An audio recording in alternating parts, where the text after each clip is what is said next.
Welcome back to the Weight Room. Thanks for tuning in. We're going to have another great episode. We have guest on today, Taj Dashaun. He's going to be sharing a little bit about what he does, and we're going to be talking about what is the world for an athlete after athletics. And this, if you're not an athlete, this still applies to you. You know, it has a lot to do with, you know, figuring out what you want to do, figuring out what your why is, figuring out how to, you know, go out and achieve what you want to achieve. And you know, I think it's a great conversation, so stay tuned and enjoy it and pick something up from it. And before we get started, just want to remind you to subscribe wherever you're listening, and please leave us a review on Apple Podcasts. Leave a rating and a review there, and that's very appreciated. And that is it. Let's dive right into this episode.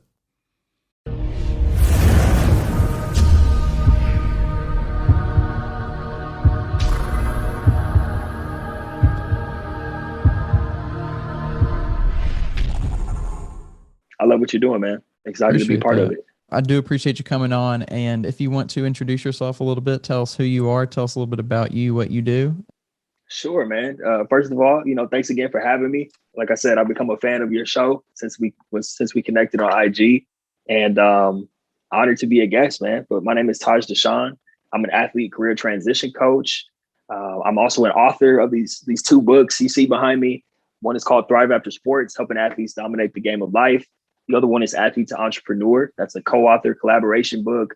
Myself and 20 other former athletes came together to tell our stories, talk about our road and our journey to entrepreneurship. We want that book to really be a roadmap and a source of inspiration for that next generation of athletes coming up behind us, to show them like, hey, you know, you don't have to be LeBron James or Magic Johnson or somebody like that to be an entrepreneur. You have everything it takes to do it now. So all that being said, on top of being an athlete career transition coach, I'm an author. I'm a podcast host. I host the Thrive After Sports podcast. Last but not least, I'm vice president of Self-Publishing 30 Days, which is the #1 self-publishing company in the world. That's the company that helped me publish these two books.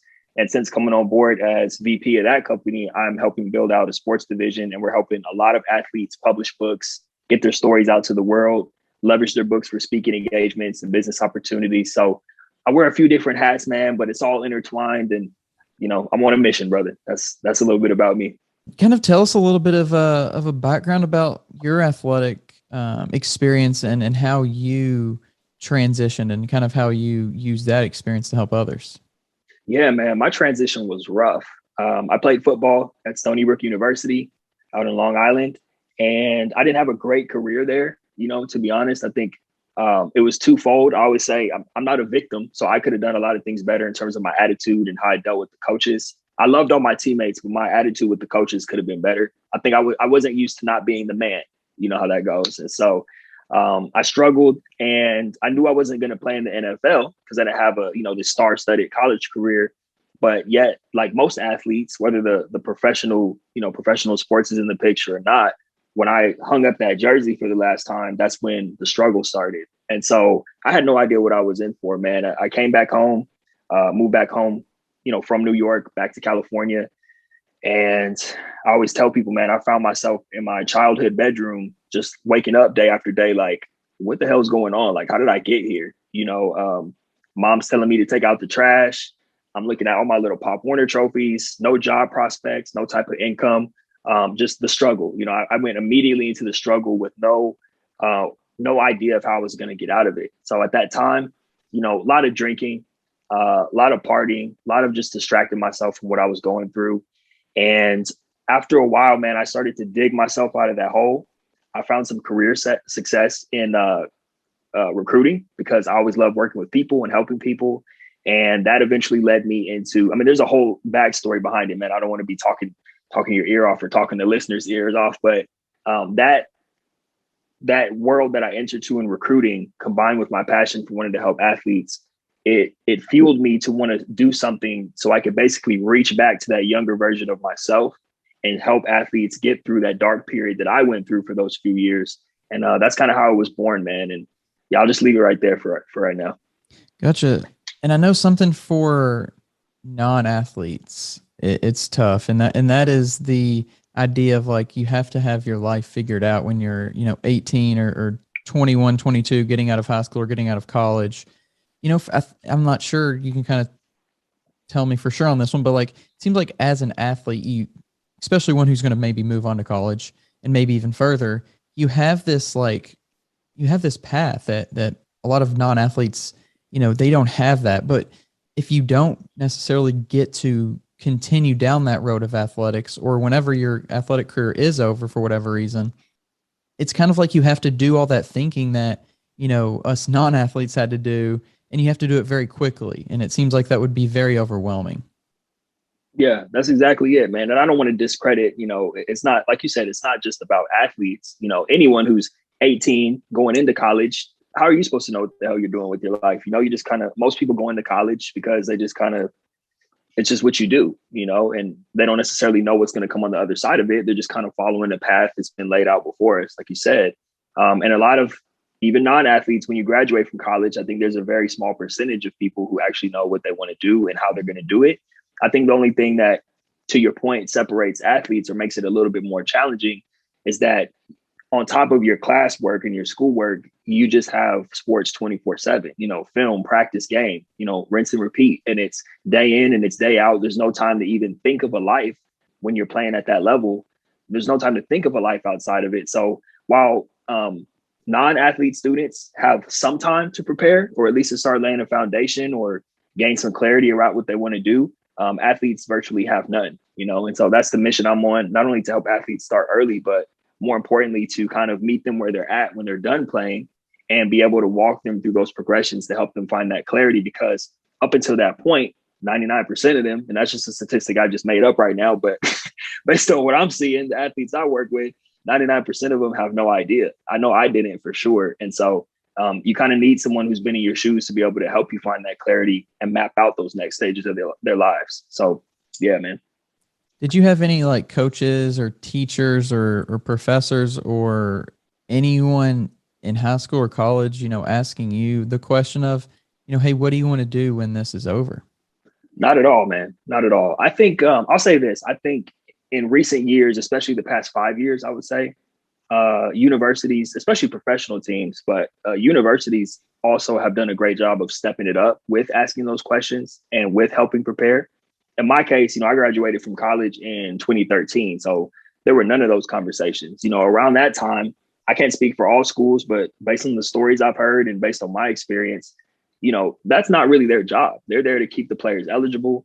They're there to make sure the players that are coming in next year are going to be able to stay eligible. So there wasn't a whole lot of conversation about life after the game. It was more so just, hey, these are your classes. These are easy. We'll help you skate by so you can graduate. That was pretty much it, man.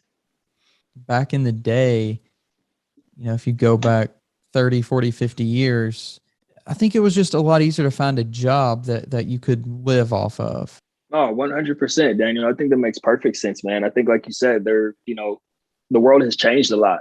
Gone are the days when going to college is a guaranteed path to success. I think you have to almost come into the business world, the working world, so to speak, with an entrepreneurial spirit. And the good thing about it is we have all the tools to do so. So I think it's twofold. The world has changed, but also you have to have a different mindset where when you're done playing your sport, or even if you're a non-athlete, when you graduate from college, nobody's waiting on you with the job. Something always says you have to create your own opportunities, whether that's creating a role within a company or creating something that you can do on the side, like maybe turning the side hustle into the main hustle. But bottom line is, yeah, the world's changed. You can't rely on a piece of paper to take you to the level of success that you see for yourself. So I'm in agreement with you, brother. So explain to us a little bit about what you do. Like if I were to come to you, I'm getting out of athletics, what would our first conversation be? Our first conversation with me really just be listening to you, to be honest, because usually what happens is up until that point, an athlete hasn't had a chance to really express what they're going through. So I'm spending, especially during that first call, man, I'm spending a lot of time just listening, letting them get things off their chest, things they may not have felt comfortable saying to other people.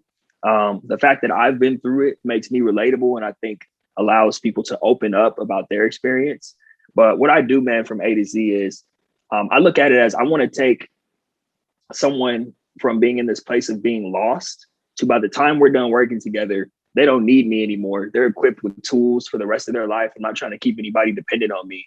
But my goal is to take a former athlete from being completely lost, struggling with the fact that they're no longer an athlete, struggling with their identity, and be able to help them move past that, to heal from that fall from grace, so to speak, to be able to construct a new identity, going back to that word create that I used earlier, and be able to map out a game plan where they can envision where they want to be 5, 10, 15, 20 years down the line, so they can start laying the foundation and connecting with people who can help them get there. So it's a process, man, but I'm very intentional about it. I start with that emotional piece first because I don't want to start talking to someone. I want to be like, hey, Daniel, so what are you thinking about doing for your career? Meanwhile, you're struggling, you're drinking all the time and all that type of stuff. We got to address those things up front so we can move past them, and then we can get to work on creating those next stages. So that's pretty much how that's my process. And it seems like there's a lot of psychology that goes into this, understanding how a human kind of feels in a certain situation. And like you said, you kind of have that experience yourself, so you can kind of understand that a little bit better. But like, how much do you feel like it is a psychological journey for that athlete coming out, and then like not just when they initially come to you, but like just along the way as well? Because it's kind of like in the world of fitness or in the world of trying to get right with your diet. Like, we all kind of have motivation to make that first step, and then we can kind of fall back into our old routines and old habits. So it seems like that would kind of maybe be the same with that as well. Oh, 100%, man. I love how you said the psychological part of it, because, it's not just, oh, now they're having psychological challenges when they're done playing. It's during the career. It's before that. Even like you said, when it comes to people struggling with diet and exercise, that is a psychological challenge as well. All of life is a psychological challenge, man. So I think I knew that was going to be a major piece going into it. And so when I was building out my curriculum, I was very intentional about addressing those things, not only up front, but throughout. And that's what I mean by, I want to give people lasting tools so that when they have things that come up down the line, it's like we all go through transitions. It's not just you transition out of college into the working world, so to speak. There are levels of transition at every stage in life. And so my job is to really help instill tools in people, specifically former athletes, because that's who I'm serving, but instill those tools where they'll be able to navigate and handle any transition that they run into for the rest of their life. Because like you said, you need the tools to be able to navigate those psychological issues. Otherwise, they can drag you down.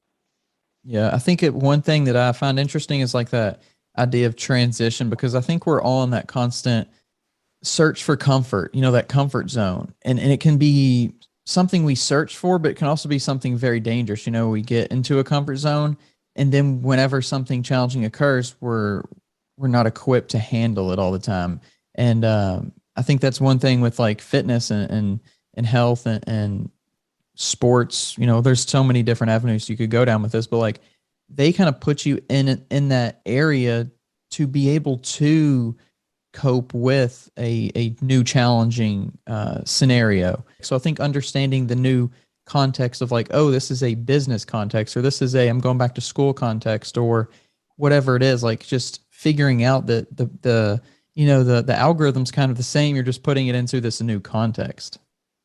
Oh man, I love that. I love that. And that's something I'm really big on too, is the parallels between athletics and life. You know what I mean? And just how if you treat life like a sport, then good things happen for you, especially if you grew up playing a sport.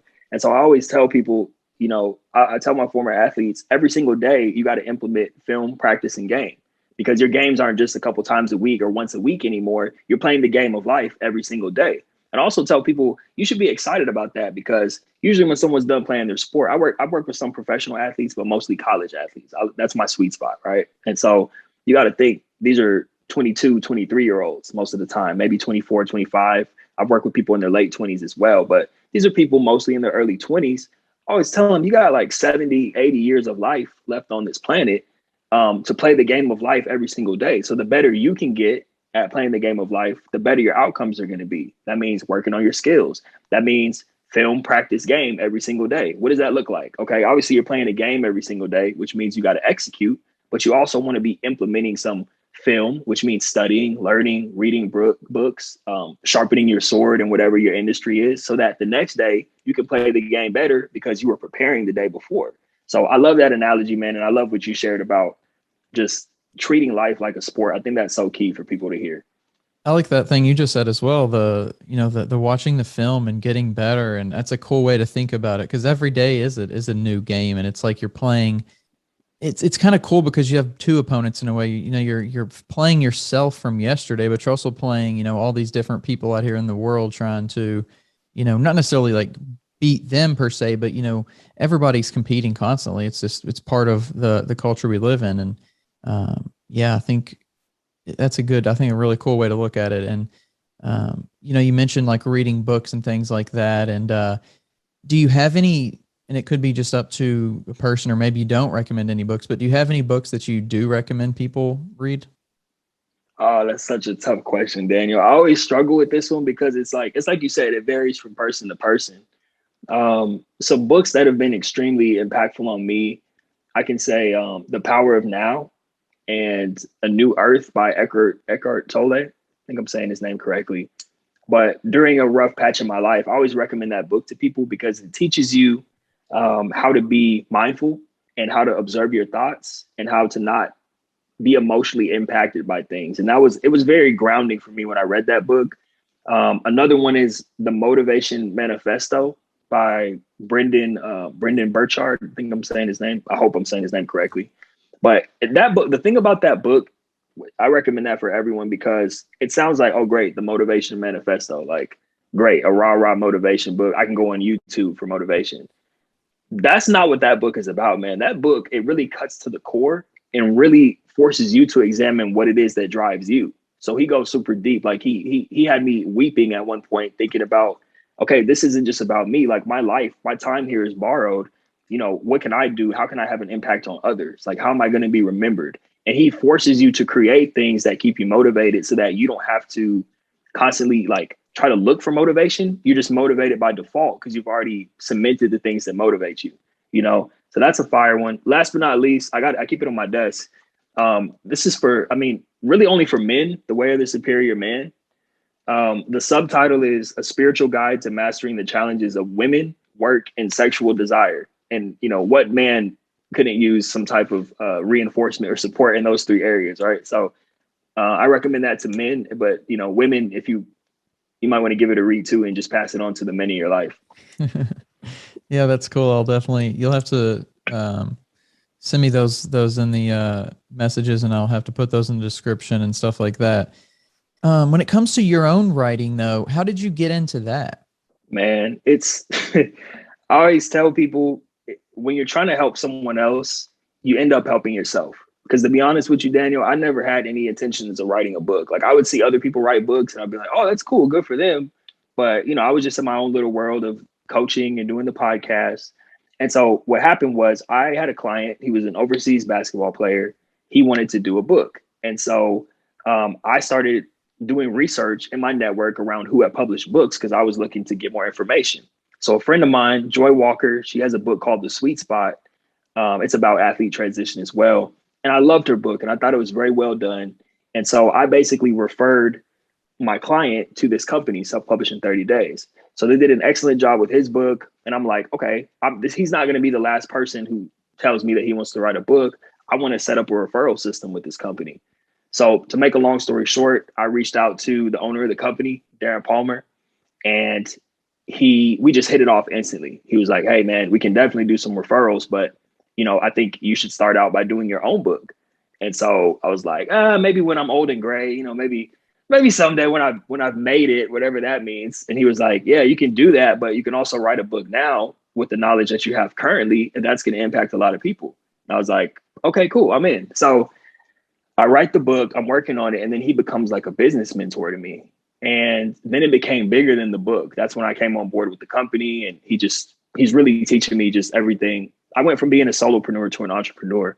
But to answer your question, I had no intention of writing a book until I met Darren Palmer, and he really just poured into me and told me that I had a lot to offer right now. And so that's how Thrive After Sports was born. And that's how the collaboration project, Athlete to Entrepreneur, was born. And we got a lot more books coming out soon, man. So I've caught the author bug, and I really enjoy it now. Yeah. And I think one thing about writing a book that's really cool is you kind of get to dive into yourself and self-reflect, and it's almost like meditating in a way. And I've never, done a book, but just the writing I've done in school about some things, and it's a really cool kind of like experience that you get to put yourself through. What's your kind of like your writing routine? Yeah, man. And so everybody's different. As you know, I have my own preferences, and there's some things that at Self-Publish in 30 Days, we recommend for people who are starting the process of writing too. Before I get into that, I don't want to forget what you said. I had to write it down because I thought how you described writing a book is almost like a meditation. I really think you hit the nail right on the head with that one, man. I think that was really great because I definitely experienced that. And I know a lot of authors experience that, especially when you're writing the book to have an impact on people. So it's not just all about you, but it's also like, I'm writing this because I know it's going to help someone else. What I found was that, and this is feedback I hear from a lot of authors too, throughout the writing process, it is like a meditation. It forces you to be introspective and not only test your knowledge, but also test your emotions and, going back on past traumas and things like that. And so the writing process itself was very healing for me. And I know that it's the same case for a lot of other people. And, unless you're writing like, Captain Underpants or something like that, or like a fantasy book, but if it's a personal Big story. fan of the Captain Underpants. Oh man, I love Captain Underpants back in the day. Yes. Oh man, don't get me started on that. But, the writing process, you asked about the writing process. So for me personally, inspiration strikes me at random moments, and so I always want to be prepared. I don't want to like not have a way to be able to record my thoughts. So I do all kind of stuff, man. Like you talked about writing at night or writing in the morning. I always recommend people write before they go to sleep and when they wake up, because you're writing before you go to sleep. It's the end of the day. You're kind of in that, about to pass out state, but then you're falling asleep thinking about and processing subconsciously what you just wrote down. And you wake up in the morning and you're still in that dream state when you first wake up. And I recommend just writing immediately, whether that looks like actually going to sit down in front of a laptop or just having Google Docs on your phone. I keep the Google Docs app on my phone because, like I said, you never know when you're going to have that random moment of inspiration, but you have to be intentional about, I say, getting touches every single day. You have to make sure that you're writing every day. Otherwise, it's going to take you forever to write the book, Just a quick note, another thing, and then I'll kind of wrap it up. But another thing I like to do is record myself talking, and you're a podcaster, you'll get this. So like, I would always listen back to episodes, especially solo episodes, or if I'm driving around, I would record myself just talking about something that I think would be great for the book. And then later that night or early in the morning, I would listen back to the recording and kind of type it up. Instead of transcribing it word for word, I would listen and pull out what I thought was important and write it that way. So that's what's been helpful for me. And those are some things that we kind of recommend for other people to do. I can get into like the structure of it and everything, but I don't want to go down too deep into the rabbit hole, man. I'll just leave it at that. You mentioned like using a laptop or using your phone or something like that. Have you ever been one to like get the pencil and paper out? Yes, but I never wanted to, just as an example, write a whole manuscript or a whole chapter by hand, because I'm gonna have to type that bad boy up at some point. So I'm like, I'll just type it. But I have written stuff by hand, just if I have random moments of inspiration. And then the cool part about that is, let's say you write a few sentences by hand, that few sentences might turn into a few paragraphs once you start typing it, Just another, for anyone who may be thinking about writing a book, just another quick word of advice, because it can be overwhelming if you're like, I'm going to write a book, right? And then you just open up your laptop and you're staring at a blank screen and you're like, I don't know if I can do this.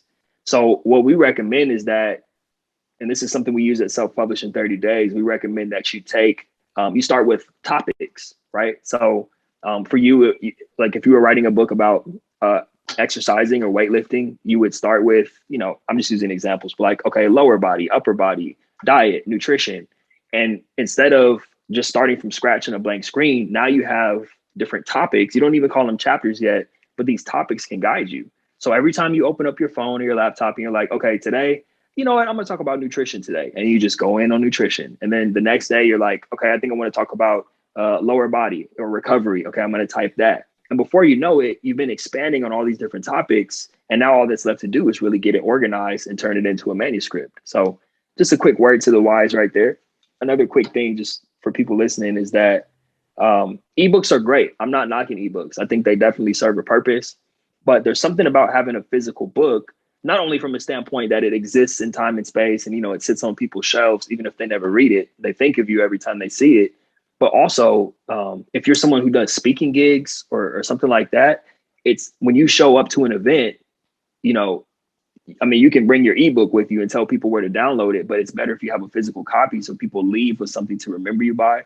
So I always tell people, even if you have an ebook, make sure you turn that into a physical copy someday or use that as the foundation for your physical book. So yeah, anyway, quick tangent. Sorry about that, man. No, I think that is cool to have that kind of like physical proof of like what you did. And I'm a huge audiobook listener, but I do also like to collect books, and I'm guilty of not reading the books I actually have like tangible copies of. I'll go listen to the audiobooks instead, but it is something about just like seeing a book that just like, it makes you feel a little bit more like in a weird way, it makes you feel like you're connected to that story. That's a great point. Yeah.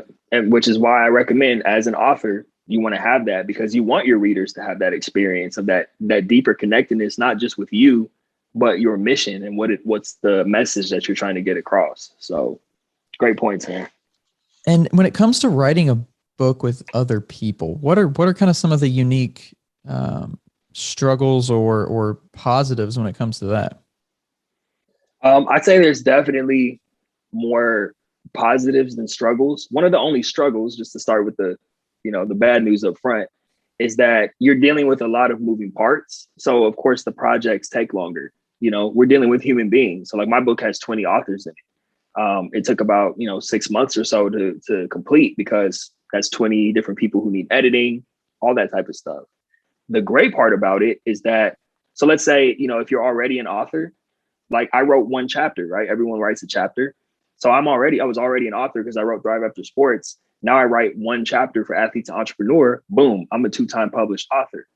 There are people in this book and Athlete to Entrepreneur who have written 2 books. You write a chapter for Athlete to Entrepreneur for my book. Now you're a 3-time author. If you're a first-time author and you've never written anything ever, writing one chapter for the collaboration project, you're a published author now, and all you wrote is one chapter. And then the way we structure it, because we're a self-publishing company, is that when the book actually comes out, number one, as a company, we don't take any royalties from the authors. And then number 2, everyone's chapter is copywritten to them. So what that means is basically like you have a book inside of a book. So not only are you a published author by writing one chapter, but now you can sell that book as an individual and you don't have to split the profits 20 different ways because you have equal ownership over the book. So it's great, man. And then networking too, right? So someone might buy the book from me, but they get access to these 20 other stories and all their social media handles are in there. So it's cross-pollinating networks too, because that book is going into 20 different people's networks and all of their networks are buying directly from them, but getting exposure to the other authors. So it's cool, man. We have a lot of collaboration projects coming out right now. People are really starting to gravitate towards that concept. And I have the pleasure of being able to oversee those projects too, and just kind of put people together and figure out who wants to work with who. And we got some cool stuff coming out, man. We are flooding the block. We are flooding the marketplace with co-author books. You're going to see, especially over the next year or two, for sure. That's cool. That's really exciting. All of us are sitting on a gold mine of information. You don't have to just open up your laptop and stare at a blank screen or try to come up with different topics. Like if you're a podcaster, everything you need to write a book is already in that podcast. If you're a blogger, whatever the case may be, like we're all sitting on this gold mine of information. It's just a matter of putting it together or getting with experts, shout out to Self-Publish in 30 Days again, getting with experts who can help you consolidate all that and make it something that people are actually going to want to pick up and read. So yeah, man, you're sitting on a gold mine for sure with your podcast. You mentioned 2019 is when you started the podcast, but like what made you start that podcast? What inspired you to do that? That was another one of those situations where I never planned on starting a podcast. What actually happened was because I started Thrive After Sports and I started doing the coaching late 2017 going into 2018. And so basically I spent all of 2018 perfecting my craft, making tweaks to the curriculum. I worked with a lot of people for free or for referrals just to make sure that what I was doing was actually worth it, and then I was actually putting my best foot forward as a coach. And so what happened was, man, going into 2019, in addition to the coaching, I'm like, okay, I want to start putting out content. So I was hitting LinkedIn heavy because LinkedIn at the time, and it still really is, it's a great platform for getting, new eyes. Like just because the algorithm, you can get so many views, especially if you post a video on LinkedIn. So I started putting these videos out. I would record like 10-minute videos, 5-10-minute videos, just talking about transition or my experience, or I might even interview a client I was working with, a former athlete. And I would post 1-minute clips on LinkedIn, and I would have the link to the full video at the bottom. And I'm like, okay, people are loving, I'm getting great feedback on the clips, but nobody's watching the full videos on YouTube. And I'm like, okay, well, people are probably on the go or they're at work. This was pre-pandemic. So it was like, no one's going to sit here and watch this 10-minute YouTube video. So I'm just going to strip the audio and upload the audio as a podcast. That way people can listen on the go or while they're working out or whatever. And so that's what I did. And it's definitely evolved, man. Just as, I started listening to some of your earlier episodes, like, you know how it goes. You start out and the podcast evolves over time. And so it used to just be me on there talking, which was great. I got good feedback on those episodes, but then I'm like, oh, you know what? Let me interview some of the athletes that I've worked with. Let me let them talk about, not just me helping them so I can look like the hero, but how did you get through it? And, what were the steps that you took to be able to get to the other side? And then I'm like, okay, it's great for me to interview my clients, but what if I start interviewing other athletes who are out in the world doing great things? And then so that evolved into, now I'm interviewing former athletes who are business owners or high ups at companies, or just doing really dope things in the world. And so that's how it started, just wanting to get more people, get more exposure for my mission and what I'm trying to do to help athletes. And then it's become a platform for me to show, like, look at all these great athletes who are, hence the name, thriving after sports. And so it's been great, man. Yeah. And I think a podcast it's a cool way to get to talk to people. And when you have conversation, can't say the word conversations, you learn a lot about yourself. And I've had that over several, what is it, going on 18 months now? I was going to say like several months, but it's been quite a while longer than that, of the podcast, learning kind of different things about myself, areas where I'm maybe doing better than I thought, areas where I could improve. And it just kind of makes you sit back and think, okay, this is kind of really me in a way. So what have you learned about yourself? Not just, with the podcast, but with everything you've been doing to help other people? Wow. That's a great question, man. I think I've learned, well, it makes me think of a few things, actually. One thing that came to mind with your question is that I've learned how persistent I am with things that I actually believe in. Because before I started Thrive After Sports in 2017, I don't think I ever kept a job for more than a year, and that's because when I came out of college, I was just looking for something that was going to pay the bills, or just so I could make some money. And so because I didn't enjoy it, I was always looking for the next thing. There's nothing wrong with like looking to put yourself in a better position, but I wasn't necessarily going up. I was just going to like, this job sucks, I'm going to go do something else, because I had no clarity and no vision. And so through the podcast and through the books and everything else I got going on, I'm like, because there was no money at first, right? I found ways, not by charging the athletes, but through sponsorships and partnerships and all this different stuff, to be able to actually make a living off of doing this work now. And for the first year or two, I didn't see a dime. And then it started to slowly but surely, I took part-time jobs and did what I had to do. But I learned that, and I think this applies to most people, not just me. I think that when you are locked in on something that's important to you, nothing can stop you from pushing forward with that mission, because it's like, if I don't do this, what I've been called to do, no one else is going to do it, not the way that I can do it. And each of us have that within us. So that's what I would say is the first thing. Another thing is that, and this applies more specifically. Well, this is kind of tied into everything too. It's not about me, man. That's another thing I had to learn too, because at a certain period, especially when I first started out, there was a whole lot of self-promotion. Not that there's anything wrong with talking about what I'm doing, but at a certain point, man, I just started to get out the way. Like I'm like you, where your platform, your podcast, of course, it's promoting what you're doing, but you have people on because you actually are interested in what they do. And you're providing a space, for me to be able to come on here and share what I'm doing. And I'm grateful for that. And so I do the same thing on my platform. Just, it's not about me. Let me get out the way and show you what these people are doing. Like, you'll figure out what I'm doing just by listening to these other people and checking out other episodes. But yeah, man, that's a great question. I love that question. What's the biggest thing you've learned? It doesn't take a lot to change somebody's life. It just takes that one little trigger, I think. That's a great point, man. Yeah, I have the same approach where you're just hoping one thing that you say or one thing the guest says makes an impact on someone's life. And it's worth it to continue to push forward with doing recordings and doing interviews and episodes or anything you do in life. Because at the end of this, even if one person is affected by what we're doing here today, then it was all worth it. Definitely. Yeah. And along the way, if hopefully it's fun as well and you can enjoy it and enjoy the conversations. And I certainly do. And, getting to talk to people like you who are doing really cool things out there, helping other people. And, it's cool to get to have this conversation and have you on the podcast. And I do appreciate you coming on tonight. Yeah, man. Thank you, Daniel. I appreciate what you're doing, man. Before I say yes to coming on any podcast, I always check out a few episodes just to see what the person is doing. And I knew after listening to a couple of seconds, I was like, yeah, this guy's legit. I like what you're about. And after having this conversation, I'm a fan of what you're doing even more, not just what you're doing, but who you are. So it's been a pleasure, man. I appreciate you having me. And that is the episode. Thanks for tuning in to The Weight Room.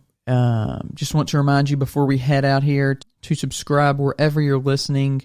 You can find The Weight Room on pretty much anywhere you listen to podcasts, as well as on YouTube. So go subscribe or follow or whatever it is on that platform.